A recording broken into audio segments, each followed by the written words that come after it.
you can put your attention right now on the music that has been sounding or you've been hearing since you entered the room.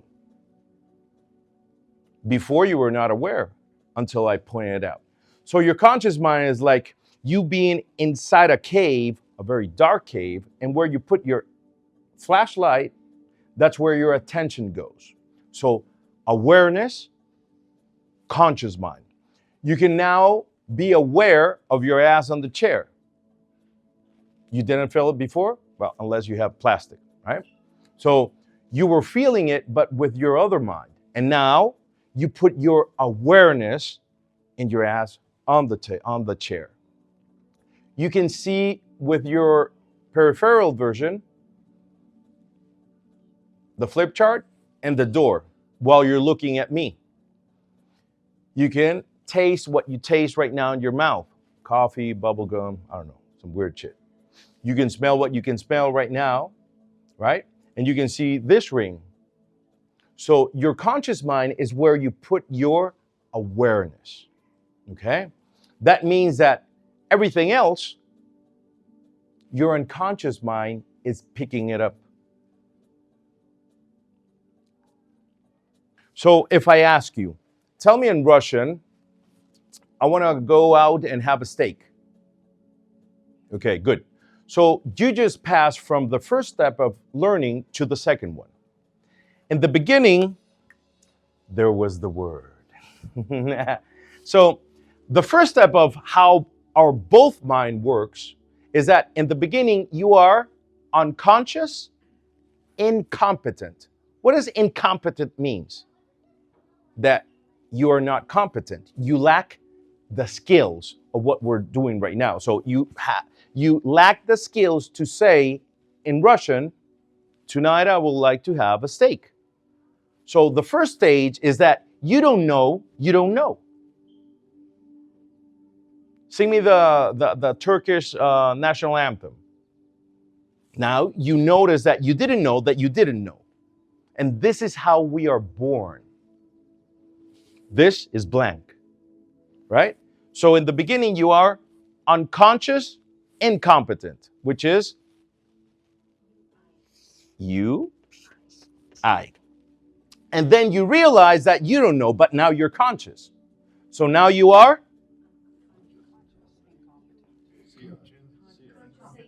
see. So you are unconscious. So you are conscious, incompetent, right? And then you say, this motherfucker's not going to fuck with me again.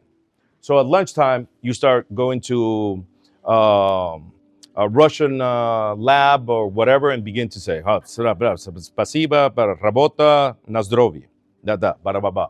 And then you begin to practice, right? Yes. So what happens? Because I use this example because it's basically universal, even though there are still people that don't want to learn how to drive, and yet the reason is very simple. They haven't met you, because once they meet you, you fix the stupid thing that they have in their mind, and then they're going to be motivated to drive.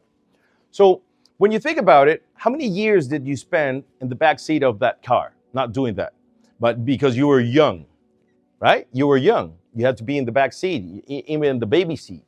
And then you grew up a little bit, and now you are a co-pilot.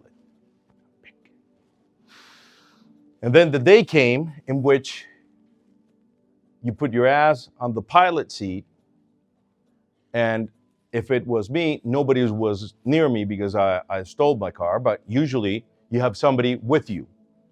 And they go over it. All right, this is the gas, that, and I learned with stick. So this is this and that, and you say, yeah, I understand. What happened with all that understanding once you actually turn on the car and hit the gas, the brake, the stick? What happened with all that understanding? Understanding, you knew at that moment that is totally the opposite of learning. Think about it. Understanding is the input of the information. And that's it. You learn when you output what you thought you understood. So if it had stick and you hit the gas and forgot about the clutch, went off. Or if it was only two, you hit the gas and you didn't know how much you had, how much pressure you needed, and you almost killed somebody 2 blocks from where you were, right? And in that moment, you realize that even though that you understood this does this, this does this, in the real world, you didn't know that you didn't know how to drive. This is not theory. This is how your brain works. How many times people had explained before you grab the chopsticks how to grab them? It's like, yeah, I understand. And when you grab it, you look like a patient with arthritis.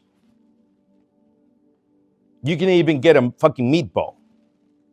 And now, if you know, you can even get a grain of rice. Oh, a drop of rice.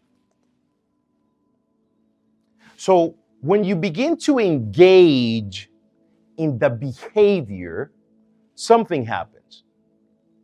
Something happened.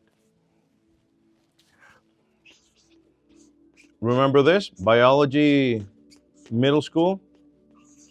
What is this? It's not sperm, by the way.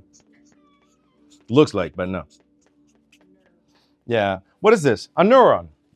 Okay? This is a neuron with another neuron.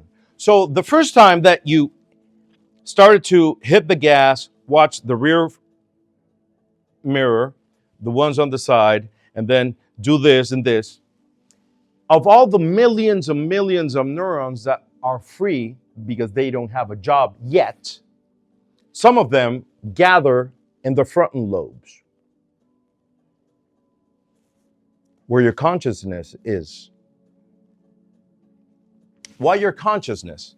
Because there are some behaviors that you can only do conscious.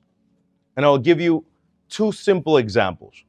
How many people do you know that it's most unlikely that they grab the fries with their hands?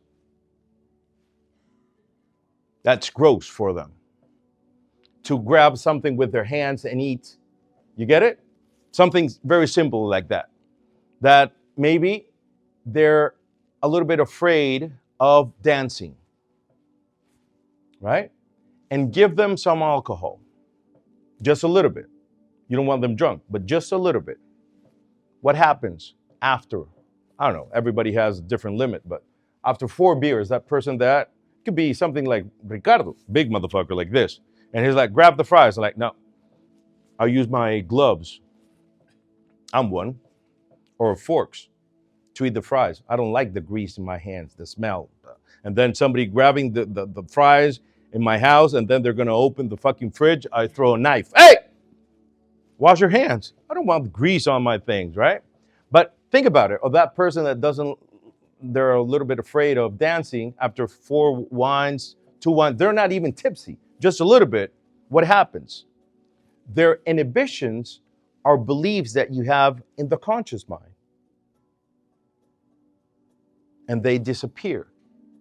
Actually, there was alcohol therapy so people can engage in behaviors that they were disgusted or a little bit ashamed of.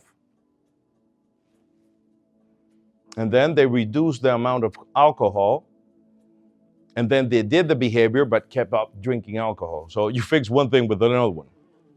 Like the how do you call this, groups? They praise to Satan with 12 steps. Exactly, that's the thing. So in the moment that you're literally driving for the first time, and that first experience, you begin to create in your frontal lobes a cortical pathway of what you're doing. In this case, we'll call it driving. So you drive for a little bit, bam, boom, bam. All right, good. Then the next time, maybe the same day or the next day. So the more you do the behavior, that cortical pathway that we name, in this case, driving, begins to get more neurons and gets more power, more energy. So here, is where you are becoming competent, conscious, competent. And this is what we call here practice. You're practicing. Literally, you're practicing.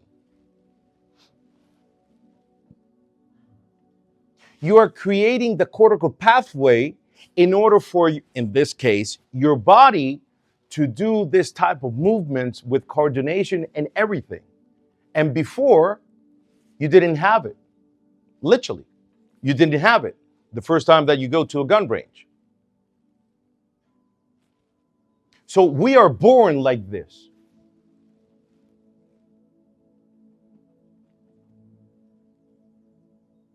A kid is unconscious competent even when you go to the pediatrician the first 2 weeks and the month. He started to ask you things based on how the brain of the baby is developing, and he is connecting his body with his conscious mind. It's like, is he doing this, lifting his head?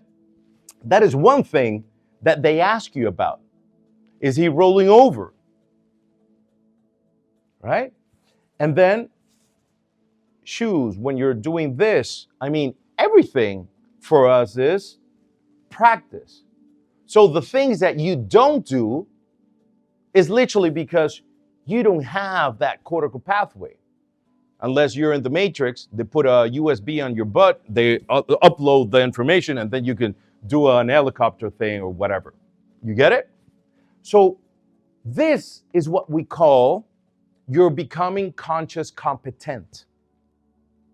And we are using the mind that uses more energy, the mind that it's slower.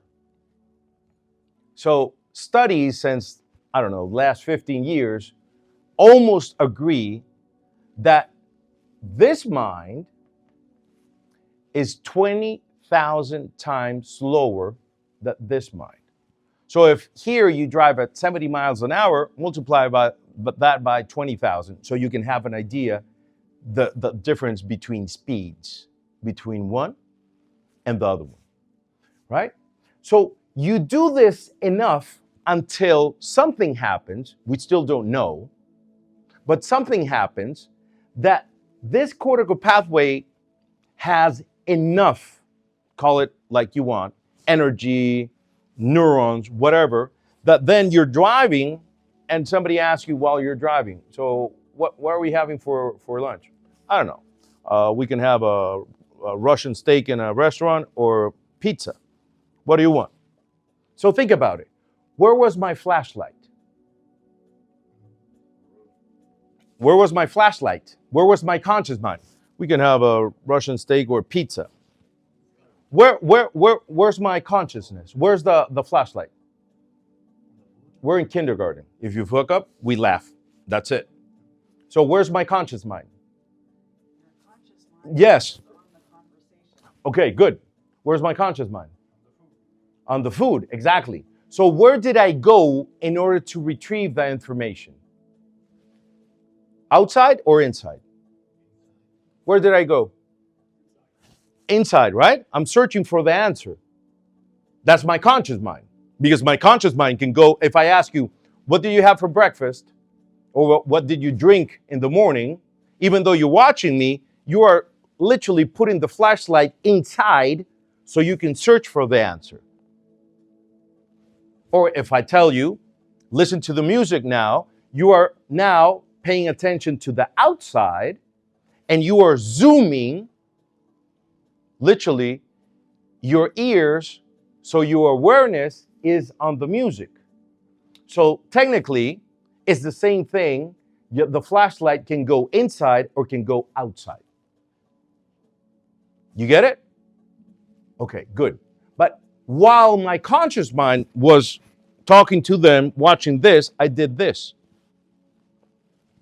Which mind did this?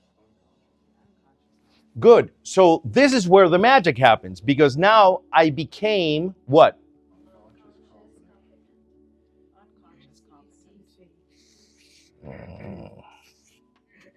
And this is where the magic happens in this case. So if you play a sport, for example, soccer, and there's a corner and the ball comes and you start running and watching and calculating where you're going to hit it, you have done that so many times that you, while the ball is coming, you don't do. You what? You react. An athlete, our job is to put them in a state of mind in which inside they're really, really relaxed and calm.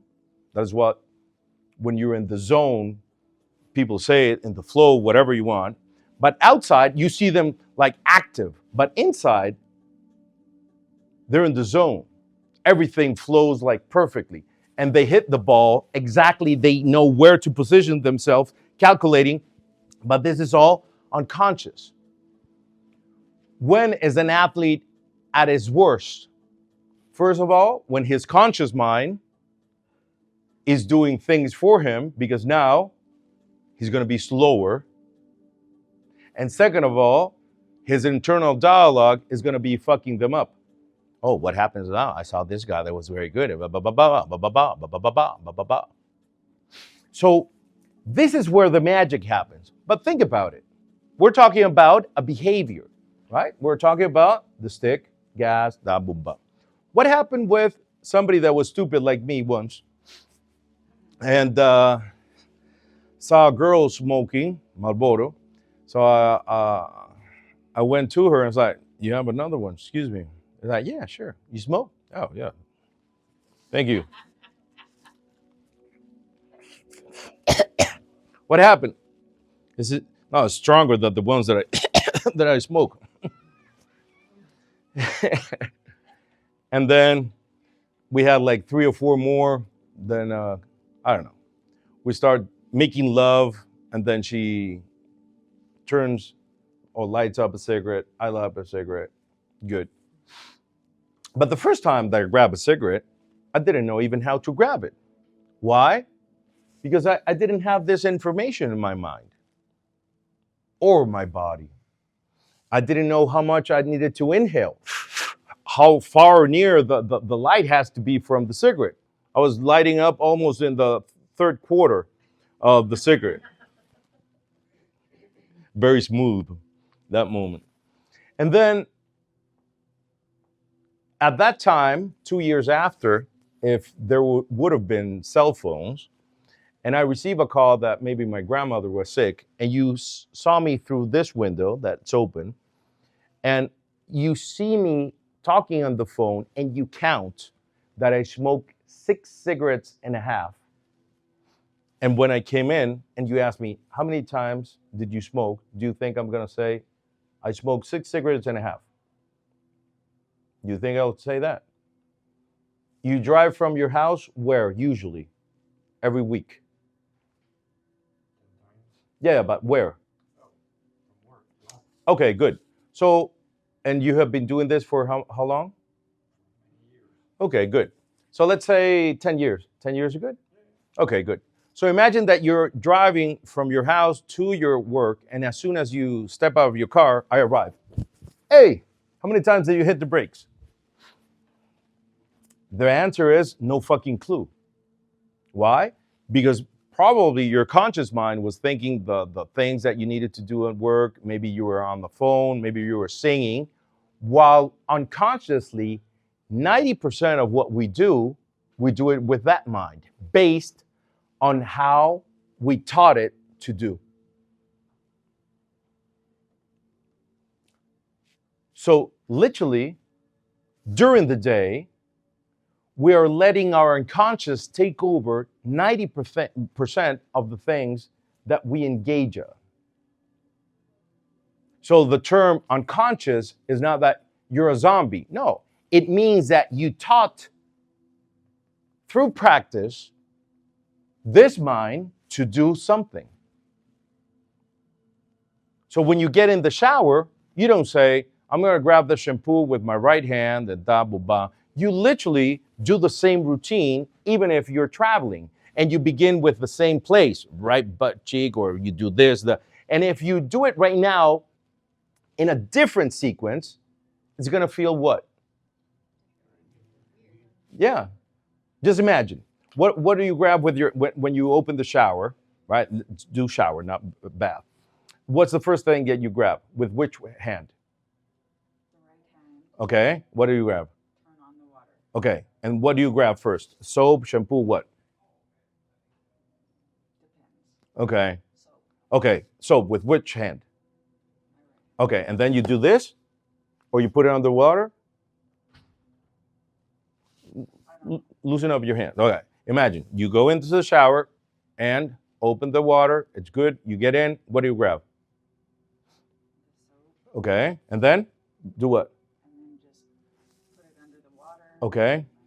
Okay, good. So now grab the shampoo. Okay. No, with the left hand. Okay. And put it on the other hand. Okay. Now do this.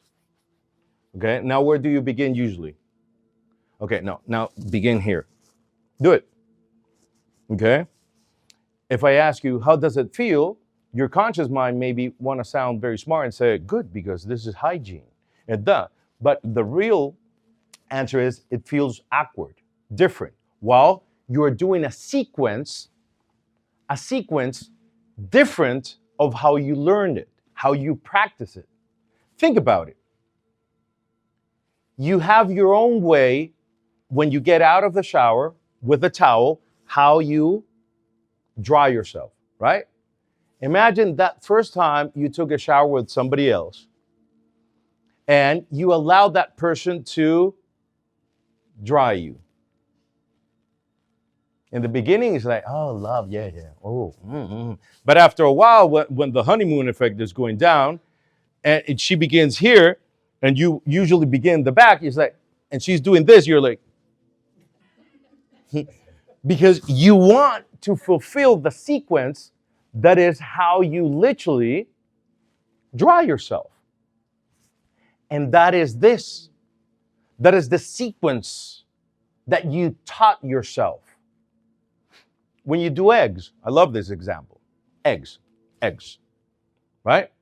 I put ghee, and now I put that I learned from my friend Alessandro Gavello, Irish salt, which has the minerals that my bone needs. Celtic salt, exactly, thank you. Hey. So now I use that for my eggs, right? What do you use? Everything. Yes, what do you use when you're doing eggs? Simple eggs. Himalayan salt. Okay, good. And that's it. And yeah, butter. Okay, good. Butter. Okay, good. Salt. Salt. Salt, but afterwards. Okay, good. Coconut salt. Okay, coconut oil. Huh? Nothing. Butter, salt. Olive oil. Okay, good. So how many times, just think about it, how many times you have been on the phone, you step into the kitchen, you're on the phone or a speaker, whatever, you cook the eggs, and while you're about to eat, you say, hey, I'll call you later, or I'm about to eat. And you say, oh, fuck, did I put the ghee on? Did I put the Himalayan salt? Did I put, And when you taste it, did it have it or not? 99.9% of the time. Of course it did. Because you are unconscious competent on doing that. If somebody literally here smokes and they go outside because they have a problem, we count how many cigarettes that they have, even if they stop one of the cigarettes, 1/3 or the middle, whatever. And when they come and you ask them, how many cigarettes did you smoke? They wouldn't know the answer, because lesson number 1 of today is that your brain doesn't give a fuck what we say it's a good habit or it's a bad habit. Habits for the brain are a cortical pathway. That's it. So the first time that you see that you have a little bit of skin, or somebody did your nails and they left, I don't know, like a small horn, and you do like this, even though it's the first time that you do it in your life, you created a very, very small cortical pathway of this. And then you see another thing that doesn't belong, and you do this. And you do another one. And then you do another one. And suddenly, after a couple of weeks, or with hypnosis in one session, you're watching a film. I'm waiting for a film, by the way, The Conjuring, The Last Rites. I love horror movies. Yesterday, I almost slept with my light on. Almost, almost. Since the Exorcist, I haven't seen another movie that really scared the shit out of me until The Conjuring came. And I saw them all. The Conjuring, the Conjuring 2, then Annabelle, then The Nun. They're like 9. Right now 8, but this is the 9th. It's like Star Wars, but for hell. And it's cool. And now the last one is called The Conjuring, The Last Rites. And I even see Ed and Lorraine Warren YouTube videos. Fuck. Look. I'm gonna buy a teddy bear for her tonight. So, yeah. Oh, I got Soren. Good, and he snores, so it's good. I know there's somebody with me. So the point is that if I'm watching that film after I practice for a while and I'm doing this, where's my conscious mind or my awareness? Exactly. Which mind did this for me? Which one? Which one? Unconscious. Unconscious mind. So literally, when you think about it, we're talking only about behaviors with our body, right? You receive a pass, you come out of the screen, you grab the ball. If you come it the other way, so this foot comes first, and then you shoot it. So you're unconscious, competent, performing. But what about our thoughts? Right? So put your feet on the floor, if you will. Yes, you can leave that there. So put your feet on the floor, and I want you to take through your mouth a very deep breath now. Let it out through your nose and close your eyes. I want you to keep your eyes closed while you listen to the music in the background. And you can feel the temperature of this room in the tip of your nose as you can listen to the spaces between my words and just begin to soften. This is one of Dr. Bandler's favorite words. You can begin to soften the back of your neck. Keep your eyes closed. It's okay. Keep your eyes closed and take another deep breath and relax your shoulders. And the more you can begin to listen to the sounds different of my voice, you can feel your back against your chair. And each time that you breathe, the easier it is for you to begin to relax even more. Take another deep breath and just soften the soles of your feet. And I want you to go back to the last time you were in an airplane. Go back to the last time you were in an airplane, and I'm going to ask you questions that you know because you were there. Is this image in color or black and white? Is it a movie with movement or a photograph that's still? Is it life size, bigger than life? Maybe smaller, like a movie screen or a TV or a cell phone screen?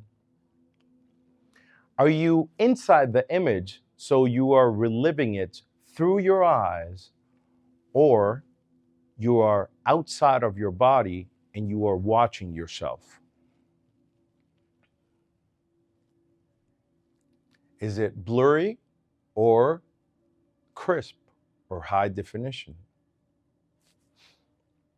How about the sound? Does it have sound? And if it does it come from the left, the right, behind you, in front of you, around you, above you, underneath you? And with your skin, do you feel something like temperature, pressure, touch?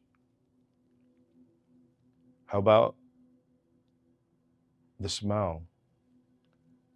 Can you smell something or more than one thing? And taste. Do you have a taste right now? Good. And I want you to go to the 31st of December of last year, 11:59. 1 minute before you arrive to 2025.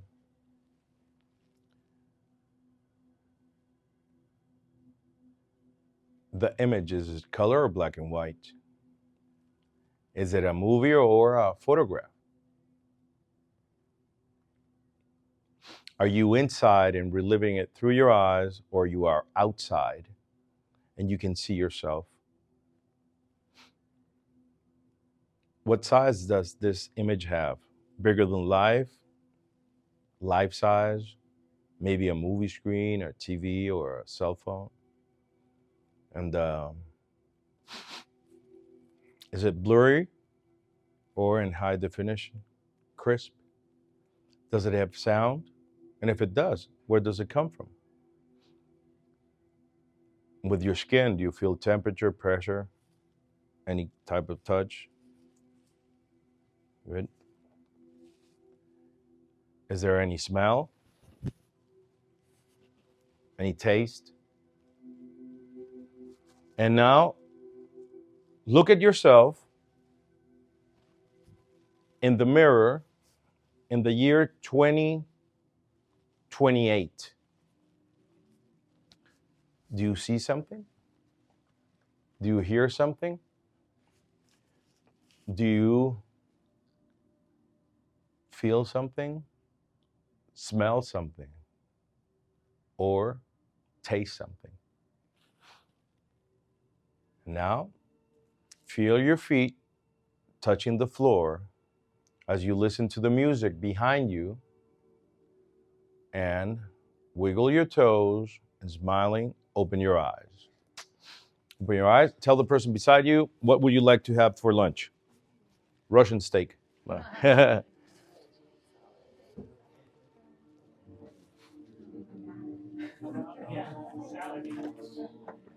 Yeah?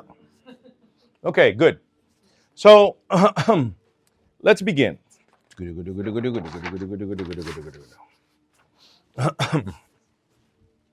All right. So where did we go first? Where were we right now? When you close your eyes, where's the first place that you went? Where were you? In the airplane? Yeah? That was the first place that you went, right? Okay, good. So being back in the airplane, right? I asked you a couple of questions. So was it color or black and white? Color.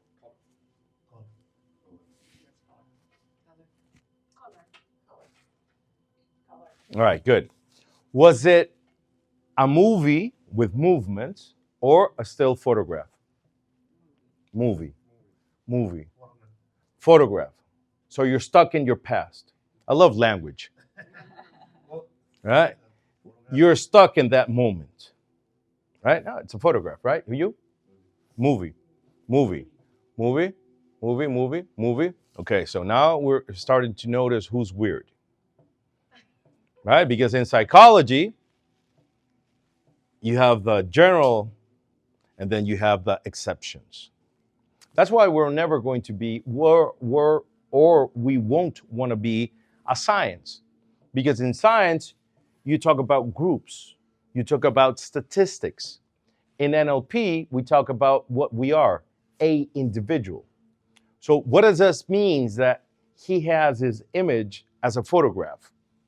It means that that cortical pathway where he has that memory got registered as a photograph.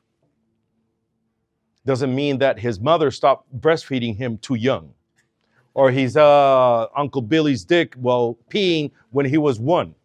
It means that that cortical pathway got registered as a photograph. We keep it simple. That's the meaning of it. That's the information that we're getting. Very simple, right? Then I ask you one that is very cool, is that are you inside the image, so you are reliving it through your eyes, or you are outside of your body and you see yourself? So when you are inside and you see through your eyes, you're associated. And when you are outside of your body and you see yourself, you're dissociated. So which one are you? Both. Associated, dissociated. And when you're dissociated, where do you see yourself? Close your eyes. Yeah, both. It was a still picture, and then there was the movie. Okay, good. But are you associated or dissociated? The movie associated, the picture dissociated. Okay, and when do you see yourself in the picture? Okay, good. Associated, dissociated. So you're a Gemini. So you have both. I like people interpret things. How about you? Dissociated. Where do you see yourself? Yeah, but point it. I see where you're looking at. Okay, you're there. All right, good. How about you?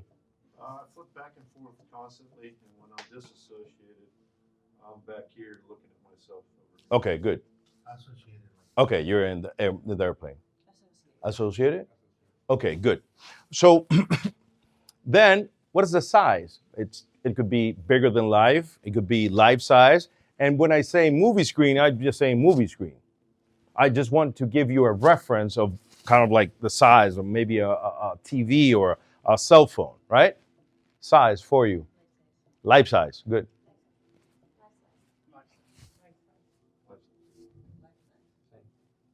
3D, backside. Okay, and the photograph. The smaller. Okay, which size? Yeah, I saw it, right? Good. And when you're dissociated, you see yourself life size. Yes. Okay, good. Then I ask you, It's literally like I'm right here. yeah. I see the image. Right. You'll be surprised, my friend. And then I ask you, is it blurry or crisp or high definition? Not super focused. What were you drinking in the airplane? Not blurry, but not super crisp.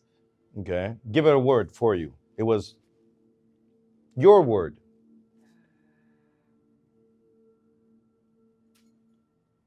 Soft image. Okay, good. 3D. 3D. What was the question? How was the image? Crisp or kind of like blurry? It's more like I can only see so far, but if I focus my attention on something, I can see further. Kind of muted. Blurry. Blurry. Yeah, blurry. Realistic, not really crisp clear, but Okay, good enough. Like, take your glasses off. Yeah. Like that? yeah.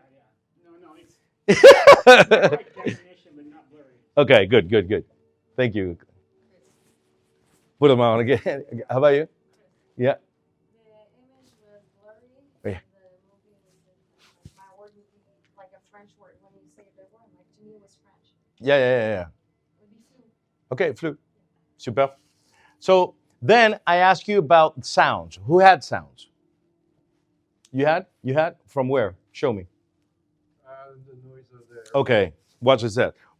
Remember one thing, from now until you die, every time that I ask somebody something, the magic is their answer. Don't look at me. You want to begin to learn to calibrate what people do. We don't interpret body language. We calibrate what we do, what they do, and then we ask questions based on that. We'll get used to it. Sounds? No. These things. Okay, this side. Your sound of the aircraft. The sound of the aircraft. This side. No? Okay, the sound there? No sound? No sound. Then I ask you about the kinesthetics, only about sensations, which is skin, right? Could be pressure, it could be temperature, it could be, I don't know, this kind of thing.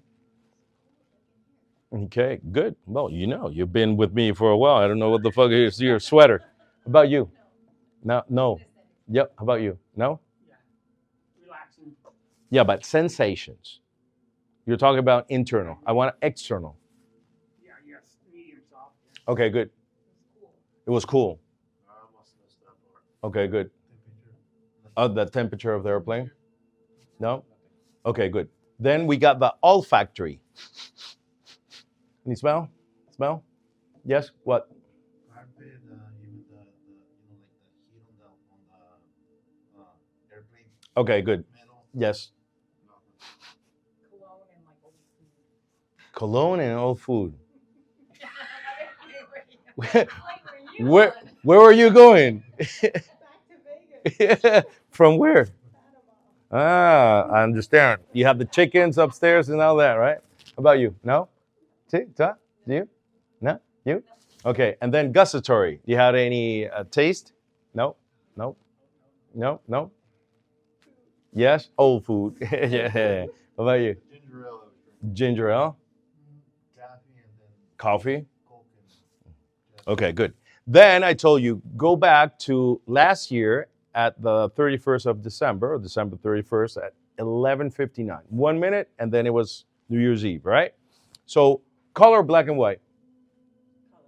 Color. I didn't remember anything. I understand. Color. I was sleeping, so I went back. Okay, good. Black and white. You're a gypsy. You're having what? Champagne? Wine from your husband. His husband, by the way. Her husband. Yes. It's been a while since I teach in English. Her husband is like the perfect husband. They have a farm, literally, and they have the house, and then they have the pool with the barbecue, but then there's another house, which is my favorite house. Because, yes, it has two-story house, two-story building, and upstairs you have a seminar room, larger than this one, right? And my room is in the back. My room is in the back, but you go downstairs and it's paradise because her husband makes beer. Wait. Makes beer, and he has the draft things. So when I come, usually he's like, "Oh, Juan, I created 2 more." So you have 6 drafts, which are at 5 Celsius, which is how much? 40 degrees. Perfect beer, right? And then he also creates wine and scotch. So, and rum. So when I come downstairs, usually I don't remember how I got upstairs to my room. Beautiful. So, color black and white, right? Then movie or photograph, 31st December. Movie. Okay. Then are you inside the image, associated, or you are outside watching it yourself? Associated. Dissociated. Where do you see yourself? On the couch. Okay, good. Where are you? Yeah, but show me, where do you see yourself? Okay, good there. I happen to be associated the whole time. Okay. Yeah. I don't know. It was a good New Year's I see Eve. myself like this. It was great. I was like a satellite of myself dissociated. How about you? Associated. Okay, good. So then I ask you a very important question that is going to tell you about yourself. Watch yourself in the mirror in the year 2028. Who saw something? Who didn't? Okay. Who didn't? Okay. What's the rest of that? What? I don't remember that. Yeah, I said, look at yourself in the mirror in the year 2028. Where'd you go from there? That was it? That's it. I don't even remember that. And so you're planning to kill yourself. Yeah. Because if you don't see yourself in the year 2028, clearly, by the studies of psychological bullshit, you want to die because you're not projecting yourself into the future. I don't believe that. Me neither. According to- That's why we do NLP and we're not psychiatrists or psychologists. So think about it. If you didn't see yourself in the year 2028, what does that mean? I mean, some fell asleep in a trance. It means that you didn't see yourself in that image. It's very simple. Just listen to my language. If you didn't see yourself in the mirror, when I said, look at yourself in the mirror in the year 2028, and you didn't see yourself, the only thing for us that this means is that you didn't see yourself. Why the fuck we have to interpret that you are not projecting yourself into the future, therefore that means that you're not planning to live that far. Remember, my job is to make you literally listen to the bullshit that our students, our psychotherapists, psychologists, therapists are taught. Now, if you are selling a car, if you're selling a house, if you sell pools, right? You live in an apartment or house? Okay. So you have a pool? Okay. So if I tell you, all right, look at this design of the pool that I did for you guys in the back of your house. And one of you says, I don't see myself literally in that pool. Put the language on. And what is this person literally saying? Just repeat my words. That's literally. He is literally saying, if it was you, I don't see myself in that pool. The only thing that you can understand of somebody that is influencing somebody so they can buy a product or a service is that you're doing a horrible job. You get it? If you begin to wear the language of the people, you are going to literally begin to see the matrix, like we say, we're going to see the matrix in every fucking thing. So think about it. Ladies, when you go into a shop and you want to buy something for a occasion, it could be whatever, doesn't have to be like a marriage or something, for a cocktail, whatever, right? You go dressed like this, casual, right? And you put that dress on and you are looking yourself in the mirror with your eyes. But if you like the dress and you know where it's going to be in the beach, at the night, in the gala, whatever, where are you actually seeing inside of your mind? You're seeing yourself there Where? at the gala, Okay, you were at the gala. You at the event, at the event. Which one? the beach. Okay, good. The beach. You see, everybody's. I put different scenarios. Well, I'm seeing myself, looking at myself in the mirror in the store wearing that Okay, and for where is it? for an event. What? Gala, beach, where? I'm doing the event. Okay, you're doing the event. Okay, good. Your event. My event. Okay, good. I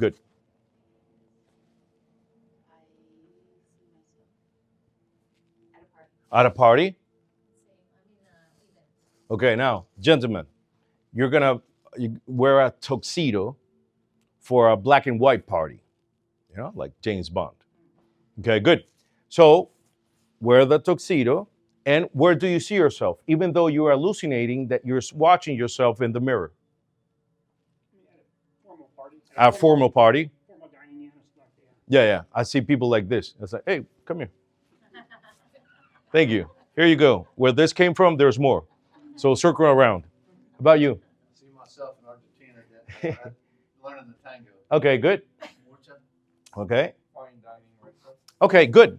So, so when you begin to really pay attention to the language of the people, you're going to find out that literally you don't need to hypnotize people so you can get answers. People literally, like John Laval says, the president of the society, people usually give you almost all the information that they're doing in their brain while they're speaking to you. Our job is to elicit the information that we actually need so we can build something for them, right? So we have 5 senses, unless you're Stevie Wonder or Helen Keller, they had only 3. So that means that we have 5 representational systems, and we experience the world through our 5 senses. I love when people say, what about the 6th sense? And John Laval says, okay, explain me the 6th sense without using the other 5. Beautiful. Think about it.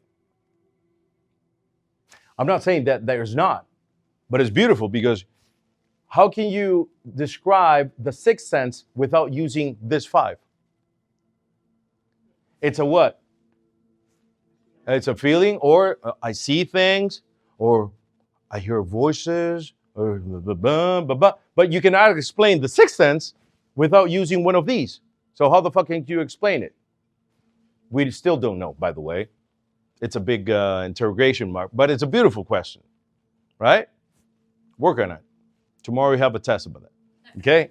So when Dr. Banner and Dr. Grinder were working in the beginning, right? And they started to go with Virginia Satir, which is literally the grandmother of NLP. That's where the first book was based on, which they created the meta model, in which they created a calculus of what Virginia Satir did. And modeling and eliciting are 2 different things. I can elicit a strategy that you use by asking you questions, watching you. And strategies are a series of steps that the people do in the outside and the inside that end up with a result, right? When you model somebody, literally, the only 2 people that have modeled people have been Dr. Bandler and Grinder. You know how many people they taught? 0. Because to model, you need to build. That's a cool thing about Dr. Bandler, that his mind is of a mathematician. So you need to build a calculus. And literally modeling is when he was doing the encyclopedia, Dr. Bandler, Dr. Richard Bandler, and in YouTube, we created an encyclopedia with some of the terminology. And modeling literally is creating a calculus of somebody so we can predict their behavior even though when they were dead. That is modeling. Nobody knows how to do that except them too. Okay? So when they began to understand the brain at that time, 1978, 1979, 80, and what Virginia Satir, what Fritz Perl, which is the father of Gestalt therapy, that's why we always have an empty stool here or a chair, so you can talk to dead relatives and weird shit like that, right? And Milton H. Erickson, which is the father of modern hypnosis, is that they learned that it was, in a way, more important what was inside here, that the actual contact or the actual content. So think about it. There was a lady, Poliana asked me the other day. I only answered one part of the question, Dorothy Kamor, right? There was a lady that studied neurology in the late 70s, early 80s. And if you think about your RAS is your reticular activating system that we have in the brain right here. It has like 7 very well-known functions, but the one that we want to pay attention to right now is that RAS literally is like a bouncer of a disco. And this is all the things that you perceive with your 5 senses. And the only things that you let come in are the ones that you are aware of. So right now, you are unconsciously picking up a lot of things, but right now you are picking up consciously the helicopter, my voice, right? But unconsciously, you're still feeling your ass on the chair, your feet at the temperature on your forehead, etc., etc., etc. So RAS is like that bouncer. And RAS only lets into your awareness what you create as something that it becomes eventually familiar. So when you had a cast for the first time, or you roll an ankle and you had crutches or whatever, what did you start to see everywhere?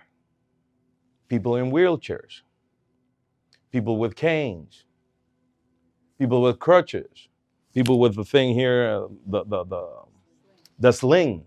It's like, oh, the whole world is fucked up. Oh, excuse me, it was fucked up before you got fucked up.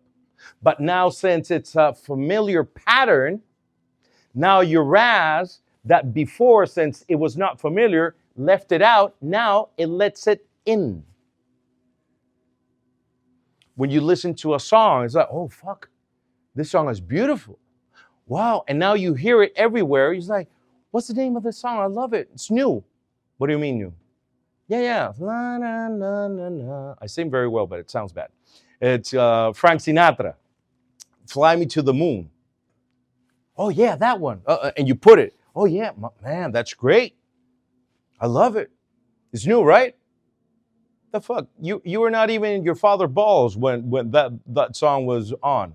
It's like from 1967 or something. Fly Me to the Moon. And now you hear it because you saw it you heard it in a soundtrack of a movie. And now you hear Frank Sinatra everywhere.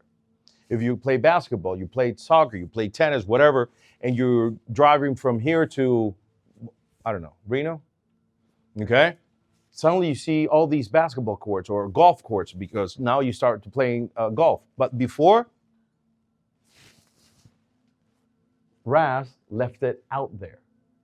And the book, The Secret, The Law of Attraction, is based on RAS. See if somebody in a coma attracts shit. No, it attracts the people that need to attract. The nurse and your family if they visit you. Because they have to. That's it. So literally, when you train your brain to create this familiar patterns, suddenly the universe gives you everything. It's like you go to Barnes and Noble. It's like, where are the NLP books? Oh, right there. And you go and you bought the books just beside about personal development and blah, blah, blah. When did this book arrive? Like 30 years ago. Go to the supermarket with something that you have never bought before, and you ask, hey, where's this out? And it's just beside something that you buy every fucking week. So your RAS literally is trained based on how you train your RAS. Simple as that.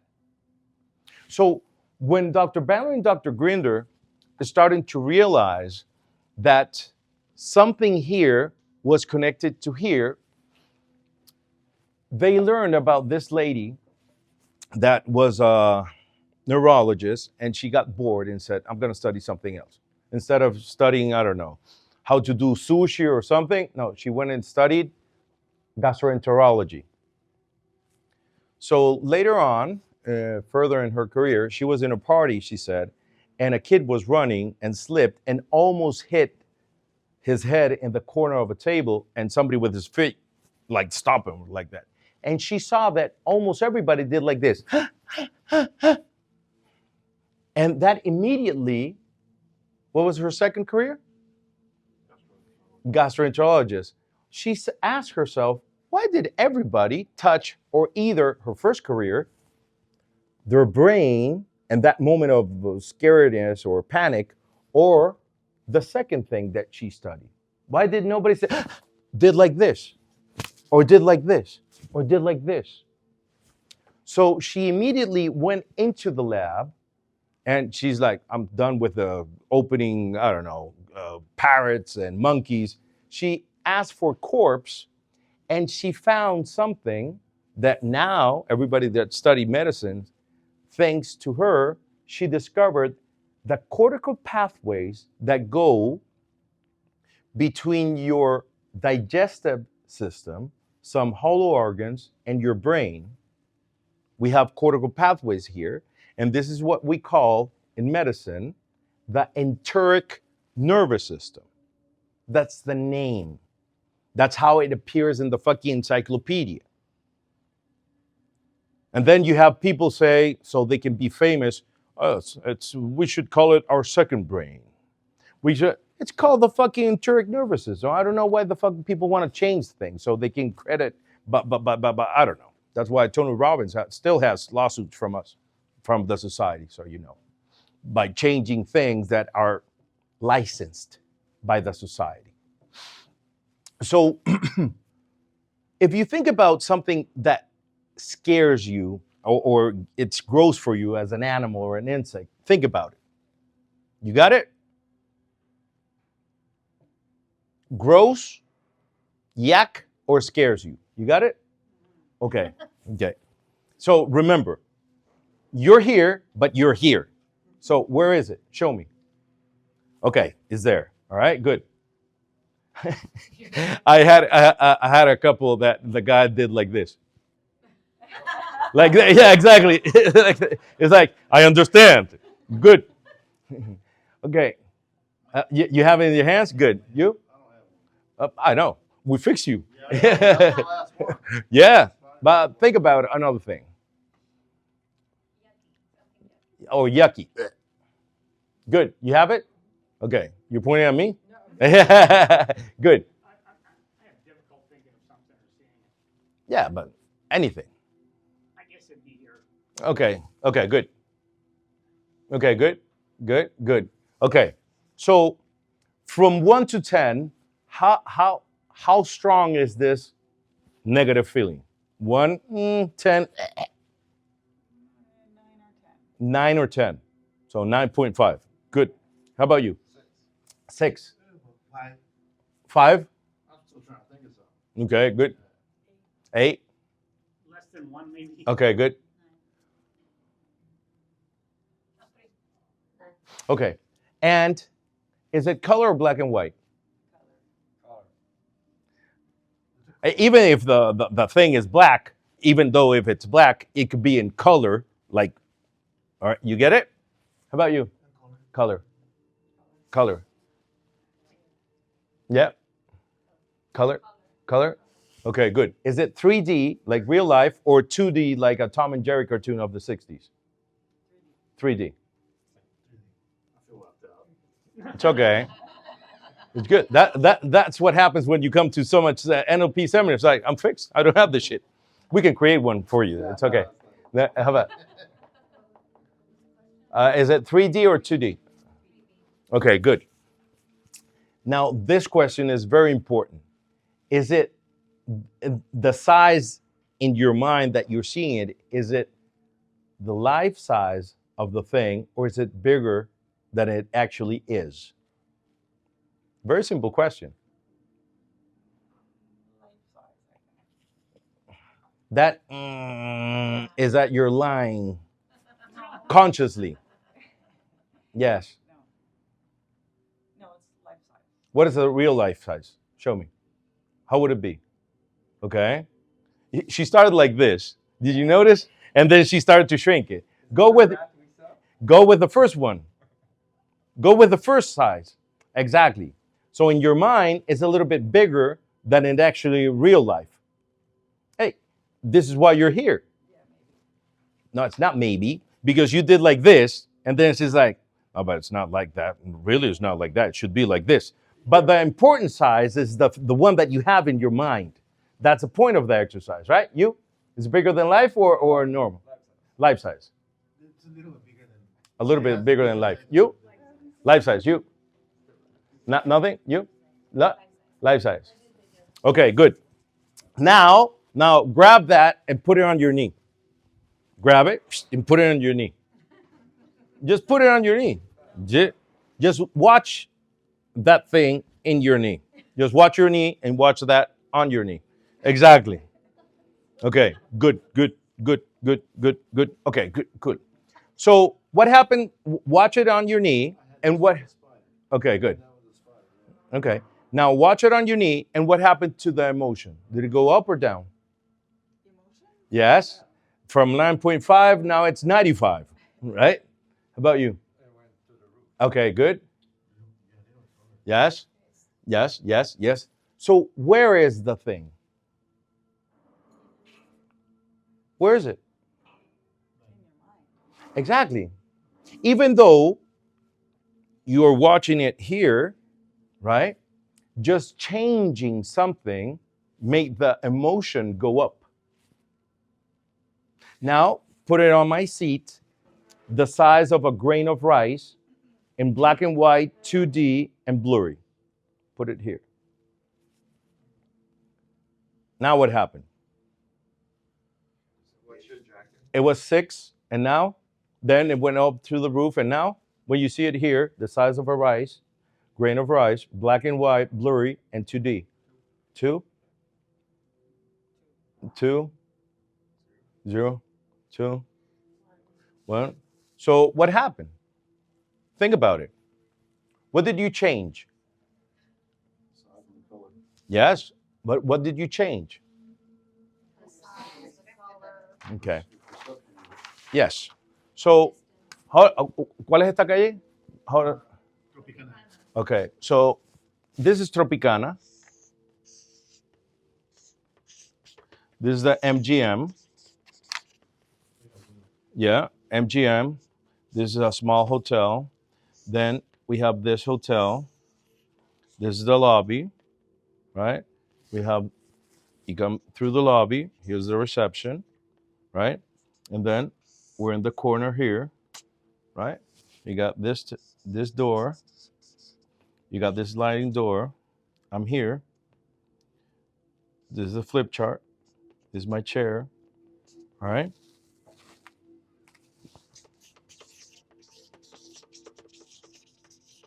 Okay. So where are we? Give or take. Where are you? Give or take. Yeah, where? Okay, good. Okay. Where are you? Where are you? Lloyd, where are you? That little dot right there. Yeah, that's Okay, mine. good. That's you? Yeah, see, I'm waiting. Okay. Well, no. You're here.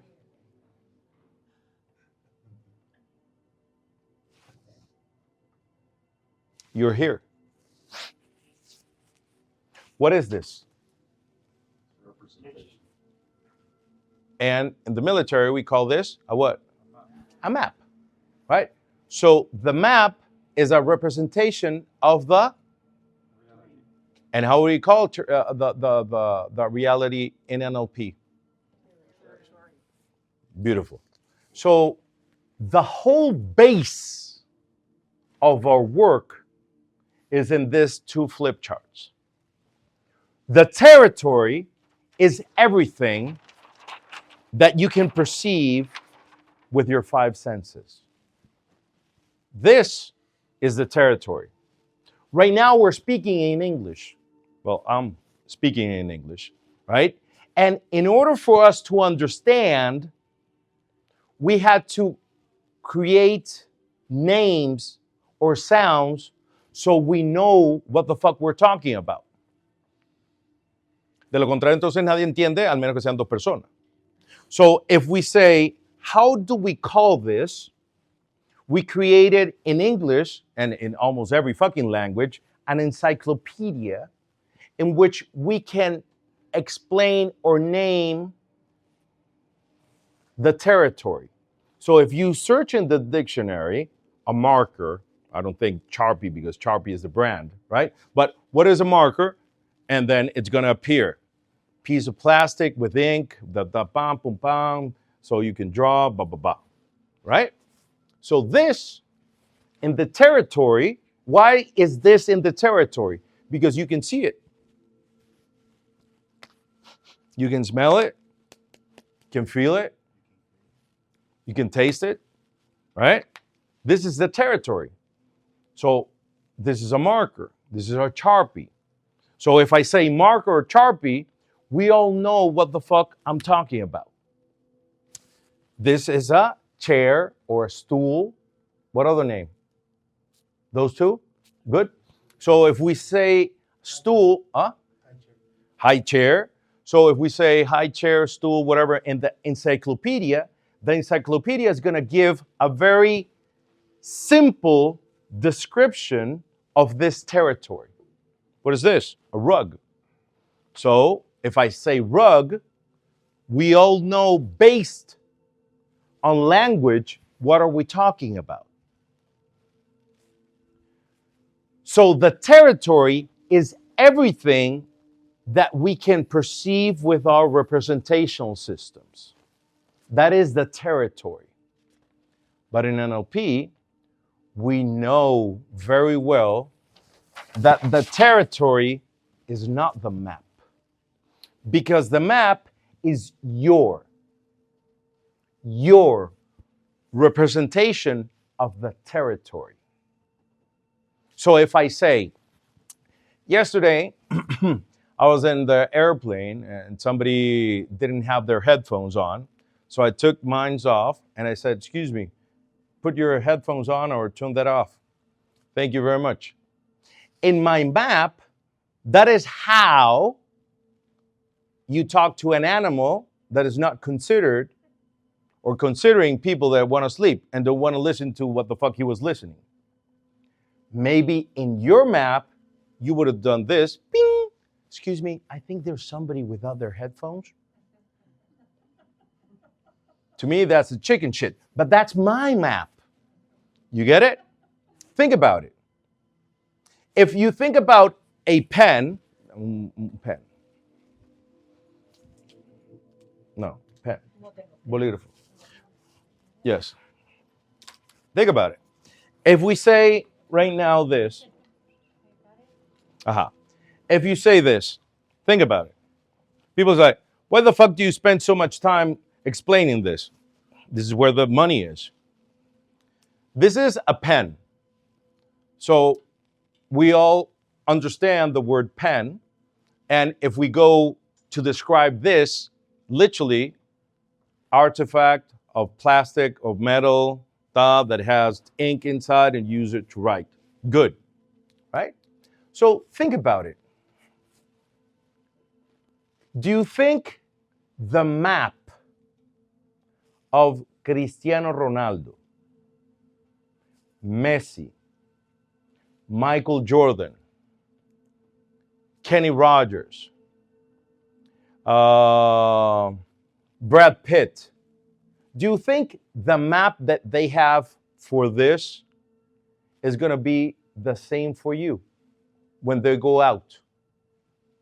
Think about it. When somebody writes a book and they're going to do a presentation of the book and there's going to be signing of the book, do you think the pen for them is the same for us? You don't know. That's the first answer. And second of all, maybe for most of them, each time that they sign this is something that, oh, fuck, I'm really famous. But for other people that are famous, this is a fucking torture, a fucking nightmare to sign all these fucking autographs to these motherfuckers that I even don't know. And still, we're talking about in the territory, a pen, elevator, territory, metal box with wires that goes inside a building through different stories, right? Or floors. Encyclopedia. So you get in an elevator like normal, right? How about you? How about you? How about you? How about you? So if somebody says, oh, it's been 20 years since I got in an elevator because of this and this and this, the question is the map that they have of the territory we called elevator functional? Because they can say, no, it's good because I do exercise. Look, motherfucker, if you're a woman and you have a gala in the 34th floor of a penthouse, and then you dress up and all that, and then you see that it's a fucking 34th floor, and you arrive and you look like Morticia or a fucking zombie all sweating, you're not going to say, yeah, I chose it because I did exercise. Your map is not functional in this territory that we call elevator. If somebody tries to sleep and wake up every day at 5:29 or at 6:29, 5:29, and each time even more. So if they try to sleep and they spend 2 or 3 hours doing this on the bed and rolling over and everything is done, is the map that they have for going to sleep functional compared to somebody that turns off the lights, and after 15 minutes lying there, it's done. Talking in a meeting to 2 people, to 15 people, to 100 people. Talking about in a project, so where are you at? Is that map of that person in the territory that we can call a meeting of following up where we at functional for that person? No, right? So when Dr. Bandler wrote his latest book, Legacy of the Master, he talked about a concept that is beautiful. Because if your map or the map of our clients literally is fucked up, and if their map is not functional, what do we do with NLP and hypnosis? We change their map of the same territory, and then once we make that change, they have to territorize that territory with their new map. That is literally, baja al baño, you need the key. No, sí, es la de cuero. Ábrela. Yeah. So if you're not staying in the hotel, you need the key. It's over there. It's just beside the elevators. So everything that our students are called psychologists, psychiatrists, that they say panic attack, anxiety, depression, interpretatory loss, and blah, blah, blah, blah, blah, blah, blah, blah. And even a lot of things in medicine, right, that we have fixed here, like fibromyalgia, eyesight, tinnitus, weird shit like this, even though their body is not functioning like they're supposed to. And through hypnosis and NLP, we have literally watched miracles that has happened. So our job is very simple. I'm oversimplifying it, but it's very simple. The map that the person has is not functional in a certain territory, so we fix that map so they can go and territorize that territory with their new map. Very simple. So in order for us to do this, we begin with what we do with every client.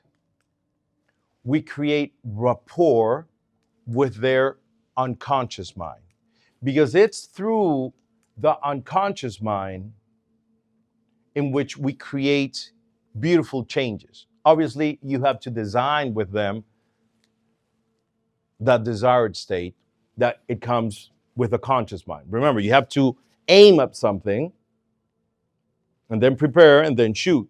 You don't shoot and then ask what the fuck. So you need the conscious mind, obviously, to extract some information and with the person design their desired state. But remember something. This is not coaching. This is not psychology. This is not psychiatry. This is NLP. You have to assume they don't know shit. That's why they're there. And your job is that you know exactly what they need based on the questions that you asked them. Okay? So I'm gonna say some words, and we're gonna start in the visual realm. And for every word that I say, you're gonna say either a word alike or the complete opposite. So if I say, I'm gonna say only words that are predicates of the visual representational system. So if I say far, you can say close,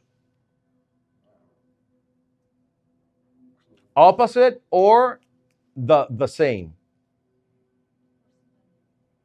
Sinónimos o antónimos? Sinónimo o antónimo? Okay, distant. Near. Okay?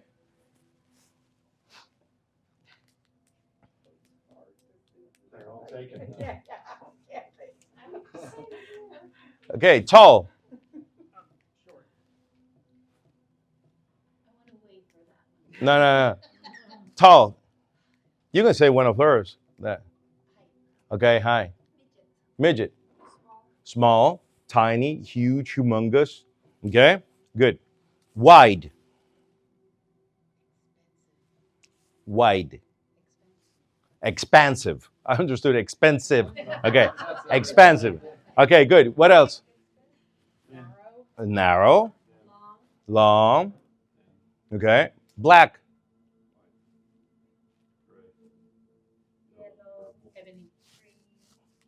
Mm-hmm. Sharp.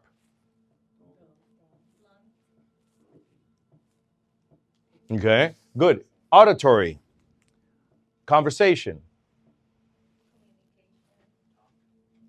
Talk. What else? Dialogue. Listen. Discussion. Silence. Argument. Sound. Whisper. Oh, that's non-specified, right? So then we can talk about, of these, we have two flavors because the kinesthetics have two flavors. We have skin, which are sensations, hot, cold, slap. Ouch, and that's auditory, ouch. Touch, caress. Okay? And then, because these are the externals of the kinesthetics. Skin. And this are what we called emotions. So, happiness, happy. Joy, sad. Fear, angry, curious. So these are states, right? And then this smells rotten, putrid, foul, pleasant, but you have to add that predicate. Smells pleasant. If not, it's pleasant, so it's unspecified. So you have to put something so you can channel it through the representational system that there is. Her perfume was very sweet. Yeah, very floral. And then here, sour. The Chinese one, that's two. Sweet and sour, right? Daughter. What else? Bitter. Strong. But strong how? You see? You have to put the predicate so we know that it's related to the representational system. Give me an example with strong. Okay. The kick of the scotch was very strong. So now we're talking about something that we're drinking. Because if you say strong, it's unspecified. You have to put it with something that it attaches to the gustatory in this case. I'm working on language right now. No, it's good. Honestly, need some more work. Well, work in progress, everybody. All right. So the first exercise that we're going to do is going to be very simple. You're going to work you two, Faye, yes.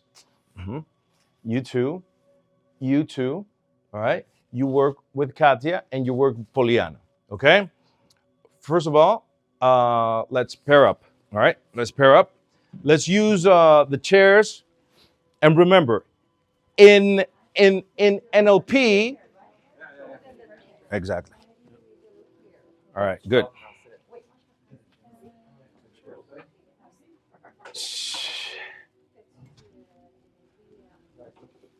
Allez, si tu veux parler en français, ça vient.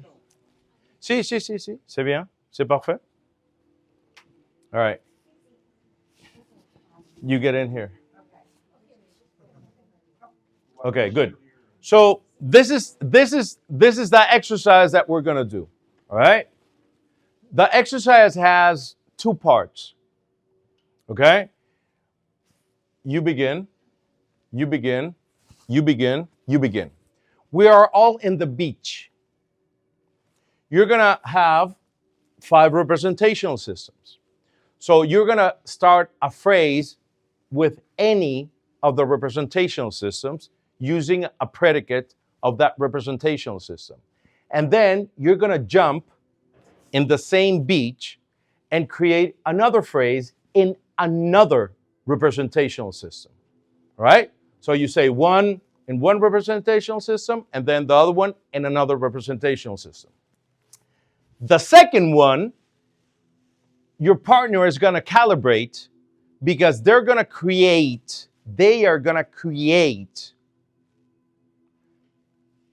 a phrase also in the beach matching your representational system. So pay attention, Poliana. So I was watching the birds fly and I drank a beer. What did I end up with? Which representational system did I end?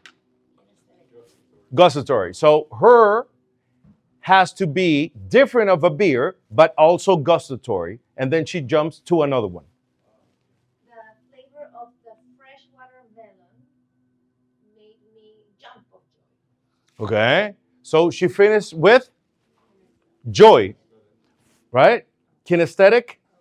So for our brain, if she said a sensation or if she ended an emotion or a state, is the same. So I can say, that sand was burning my feet. What did she end up with? Kinesthetic, right? So I start with kinesthetic. The sand was burning my feet and I heard some children laughing. What did I end up with? And the cries of the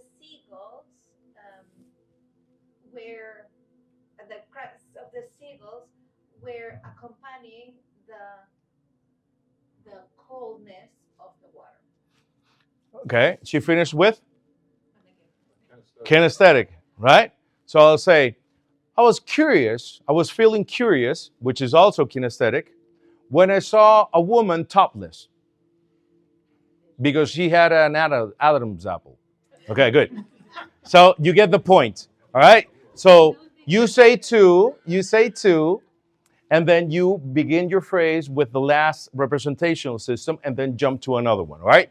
The context is the beach. And remember, you have to match the second representational system, but changing the phrase. So if I finish with beer, she cannot say, oh, the beer was delicious. That's cheating.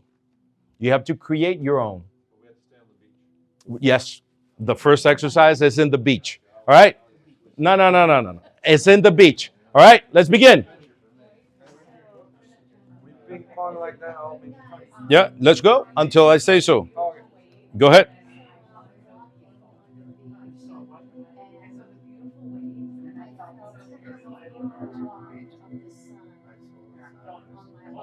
So you felt the warmth of the sun on your body. I'm ready. Let's do it. So you won't. Say you do, baby, when you don't. Everything about you is so doggone sweet. You got that sand all over your feet.